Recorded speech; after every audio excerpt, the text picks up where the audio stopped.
Imagine a place where the new year kicks off not with a countdown, but with a pulsing beat of a drum and a deep-rooted tribute to the earth. Well, that's exactly the spirit we're diving into today. We're heading to Assam in northeast India to really unpack the soul of one of its most cherished celebrations, Rangali Bihu. See, to really get Rangali Bihu, you have to understand that for the people of Assam, this is so much more than just another day on the calendar. It is the absolute heartbeat of their culture. It's a time when the entire state is just drenched in music, in joy, and in this profound connection to both nature and community. So, what exactly is Rangali Bihu? Well, at its core, it marks the beginning of the Assamese New Year, and it celebrates the incredible, vibrant arrival of spring, that moment when nature just sheds its old skin and bursts forth with new life. The name itself really tells the whole story. Rangali pretty much translates to joy, color, and enthusiasm, which honestly just perfectly captures the whole vibe. The festival happens in Bohag, the very first month of the Assamese calendar, which lines up with our mid-April. And what's really interesting is that Rangali Bihu is part of a much bigger cycle. Assam actually has 3 main Bihu festivals, and each one is tied to the farming calendar. You've got Kati Bihu in October, which is a bit more quiet and focused on protecting the crops. Then there's Bogali Bihu in January, which is a huge feast to celebrate the harvest. But Rangali, oh, that's the big one. It's the most joyous of them all. And this isn't just a one-day party. Oh no, not even close. Rangali Bihu actually unfolds over 7 days. It's called Sat Bihu, and each day has its own unique purpose, connecting everything from the natural world to our human relationships. So think of this as our guide for the next few minutes.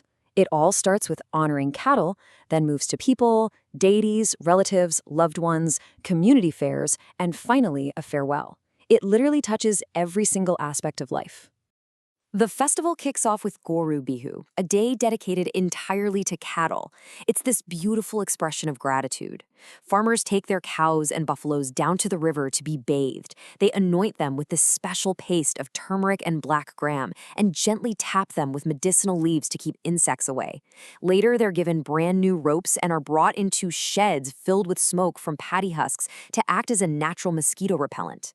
It's just this incredibly deep tribute to the animals that are so vital to their way of life. And get this, while they're bathing the cattle, they sing this traditional chant. It's more than just a song. It's a blessing, a prayer for the health and growth of their livestock in the year ahead. Just beautiful. All right, so after honoring the animals, the focus shifts to the people. The second day, Manu Bihu, is really the main event. It's the official start of the Assamese New Year. And a huge tradition on this day is the gifting of the Bihu wand, which you probably know as the gamasa. This incredible hand-woven cloth isn't just a piece of fabric. No way! It's a powerful symbol of respect, love, and honor, a true emblem of Assamese identity that strengthens the bonds between everyone. But there's another tradition on this day, and it's a fascinating one that connects food, health, and some really ancient wisdom. And it all starts with this number. Any ideas what 101 could mean? Well, that number represents Eko Ibid Shach, a pretty incredible dish made from 101 different kinds of wild leafy greens, including things you might have heard of, like fiddlehead ferns. Now, this isn't just about making a big salad. It's a centuries-old practice believed to boost your immune system and get your body ready for the new season. It's the perfect blend of culture and, nature's pharmacy. So, from keeping the community healthy, the festival then zooms in on what really holds it all together, our connections with family and our loved ones. This focus on connection continues with Kutum Bihu, a day specifically for visiting relatives, especially married daughters, and just strengthening those family ties over good food. And then you have Sinahi Bihu, which is essentially the day for sweethearts. Traditionally, this was a day when young people would meet up at the Bihu Toli, the local Bihu performance grounds, to dance, express their feelings, and maybe even find a life partner. Okay, so we absolutely cannot talk about Bihu without getting into its vibrant, energetic, and completely infectious performance side. The music, the dance, the colors, the whole shebang. The sound of Bihu is just so unique. You've got the driving rhythm of the dole drum, which really does feel like the festival's heartbeat. Then there's the sharp, joyful sound of the pepa, which is a pipe made from a buffalo horn. And layered on top are the unique twang of the gogona, a type of jaw harp, and the sweet sound of the sutali whistle, which is meant to mimic a cuckoo's call to invite the rains. And the look is just as iconic as the sound. Dancers wear these stunning outfits made from golden muga silk, a fabric that's totally unique to Assam. But the final, absolutely essential touch is the kopau, the beautiful, delicate foxtail orchid. It's tucked into the hair buns of the Bihu dancers, and without this special spring-blooming flower, the entire look is considered incomplete. All right, I know what you're probably thinking. What about the food? Let's dive into the delicious flavors that define the festival and see how it all comes to a close with a real sense of purpose. Of course, food is absolutely central to the whole celebration.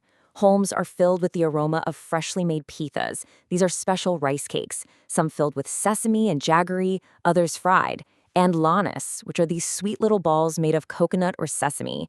And a classic Bihu breakfast is jalpan, a simple but so good mix of different kinds of rice, served with fresh, cool curd and rich local jaggery. It's just the taste of home.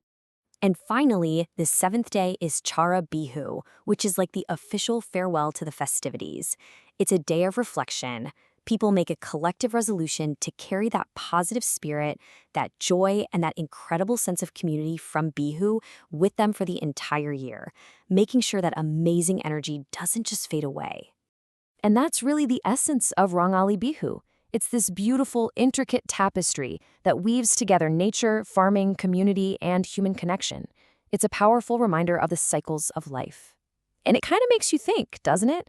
How are these same essential things, nature and our relationships, celebrated in your own community? Something to chew on. Thanks so much for joining me.